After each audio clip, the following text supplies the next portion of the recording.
شيء عنده بمقدار عالم الغيب والشهادة الكبير المتعال سواء منكم من أسر القول ومن جهر به ومن هو مستخف بالليل وسارب بالنهار.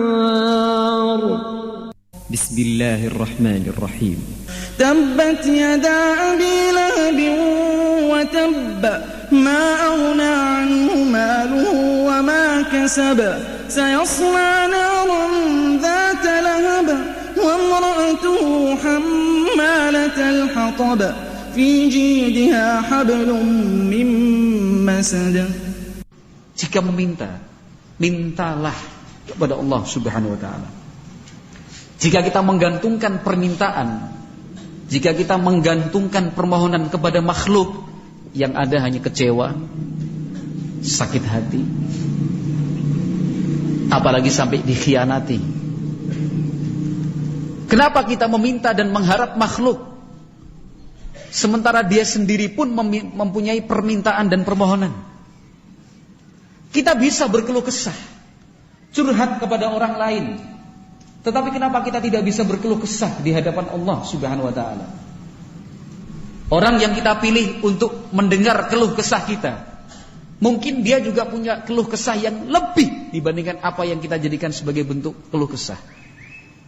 Nah, orang yang kita pilih untuk mendengarkan keluh kesah kita, nah, ketika kita berkeluh kesah, mungkin dia cuma mendengarkan, tapi belum tentu bisa memberikan jalan keluar dan solusinya. Mintalah kepada Allah, berkeluh kesahlah kepada Allah Subhanahu wa taala. Itu bagian dari tauhidullah azza wajal. Maka bertauhid itu menenteramkan.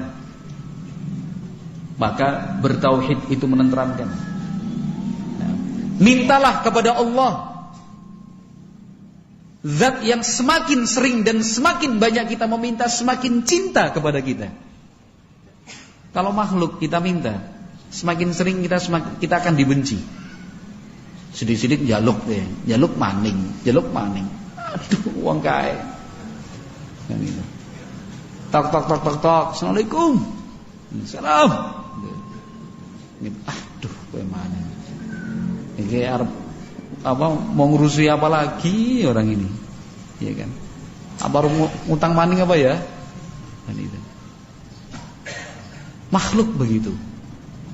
Kalau demikian kondisinya, apa alasan kita meminta kepada makhluk? Meminta dan mengharap kepada manusia? Mintalah kepada Allah Subhanahu wa taala, yang jika tidak kita minta justru marah kepada kita. Nabi Muhammad alaihi salatu wasallam bersabda dalam hadis yang diriwayatkan oleh Imam At-Tirmidzi rahimahullahu taala dari sahabat Abi Hurairah radhiyallahu taala anhu, Nabi Muhammad alaihi salatu wasallam bersabda, "Man la yas'alillah yaghdab alaih." Orang yang tidak meminta kepada Allah, Allah murka kepadanya. Nah, kepada Allah kalau kita tidak meminta, Allah malah murka. Allah marah kalau kita tidak meminta kepada Allah Subhanahu wa taala. Nah, Al-Imam Tawus rahimahullahu taala pernah berpesan kepada Atha, "Iyyaka an tatluba hawaijaka ila man aghlaqa dunaka babah wa yaj'al dunaha hujjabah wa 'alaika biman babuhu maftuhun ila yaumil qiyamah amaraka an tas'alah wa wa'adaka an yujibak." Kata Imam Tawus rahimahullah, jangan engkau meminta dan memohon supaya keperluanmu terpenuhi kepada yang menutup pintunya sebelum engkau datang, yang memerintahkan para pengawal untuk menghalangimu berjumpa dengannya. Orang, manusia. Nah, watak manusia seperti itu. Sebelum orang meminta, pintu sudah ditutup. Sebelum orang datang untuk menyampaikan keinginannya, sudah ada pengawal yang menghalangi. Oh, nggak bisa, nggak boleh. Al-Imam Tawus rahimahullahu taala berpesan seperti itu. Kemudian apa kata beliau? Wa 'alaika biman babuhu maftuhun ila yaumil qiyamah. Seharusnya engkau meminta dan memohon kepada zat yang pintunya akan terus terbuka sampai hari kiamat, tidak pernah tertutup, tidak pernah ditutup. Nah, kalau kita minta kepada makhluk, pintunya tertutup, enggak 24 jam. Kan itu. Mengetuk pintu malu. Mau mengetuk pintu minta bantuan, kita udah takut, orangnya marah. Maka Imam Tawus rahimahullahu taala berpesan, engkau meminta dan berharap itu kepada zat yang pintunya akan terus terbuka sampai hari kiamat. Zat yang telah memerintahkan untukmu, mintalah kepadaku, yaitu Allah Subhanahu wa taala. Dia yang memerintahkan untuk meminta, dia pula yaitu Allah Subhanahu wa taala yang menjanjikan untuk mengabulkan apa yang engkau minta. وَلَقَدْ خَلَقْنَا الْإِنسَانَ وَنَعْلَمُ مَا تُوَسْوِسُ بِهِ نَفْسُهُ وَنَحْنُ أَقْرَبُ إِلَيْهِ مِنْ حَبْلِ الْوَرِيدِ إِذْ يَتَلَقَّى الْمُتَلَقِّيَانِ عَنِ الْيَمِينِ وَعَنِ الشِّمَالِ قَعِيدٌ مَا يَلْفِظُ مِنْ قول إلا لديه رقيب عتيد.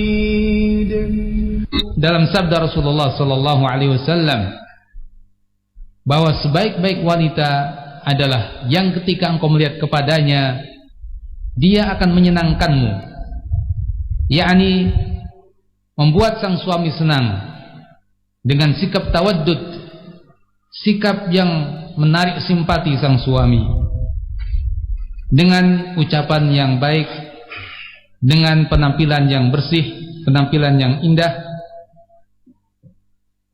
dan yang semacamnya.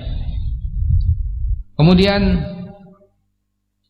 sifat berikutnya adalah menaati sang suami ketika diperintahkan.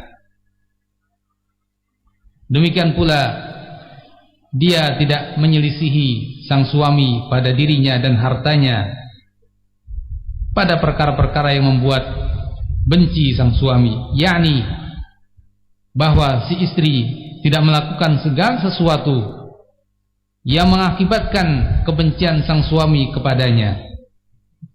Sebagaimana merupakan kewajiban istri adalah berterima kasih kepada sang suami, mengetahui kedudukan sang suami. Sebagaimana tentunya sebaliknya, suami pun mesti mengetahui kedudukan sang istri. Hanya saja perkara ini lebih ditekankan kepada para istri.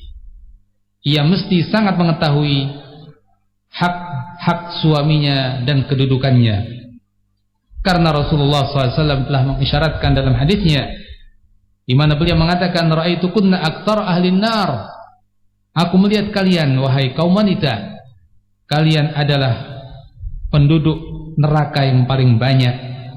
Ketika Rasulullah SAW ditanya tentang apa sebabnya, beliau pun menjawab, takfurnal ashir, sebabnya adalah kalian wahai kaum wanita tidak berterima kasih kepada para suami.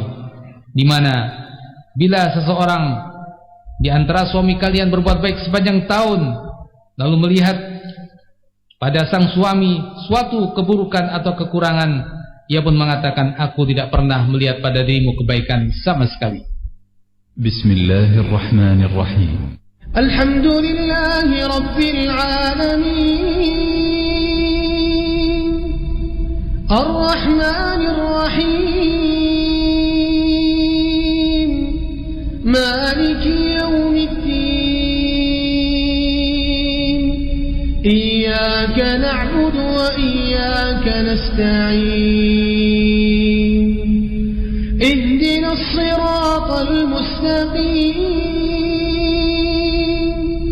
صراط الذين أنعمت عليهم غير المغضوب عليهم ولا الضالين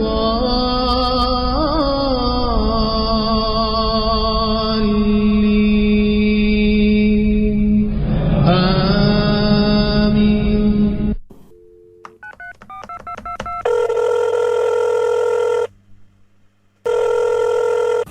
Bismillah, Assalamualaikum warahmatullahi wabarakatuh. Izin bertanya Ustaz tentang pengobatan dengan metode fasdu.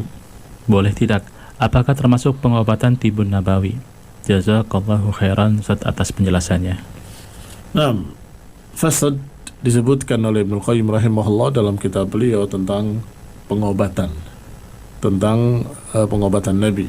Al-fasad adalah dipotong satu urat, apa itu namanya, yang arteri apa ya, sehingga darah itu keluar dengan jumlah tertentu. Maka demikian termasuk salah satu bentuk pengobatan. Wallahu ta'ala a'lam. أعوذ بالله من الشيطان الرجيم كلا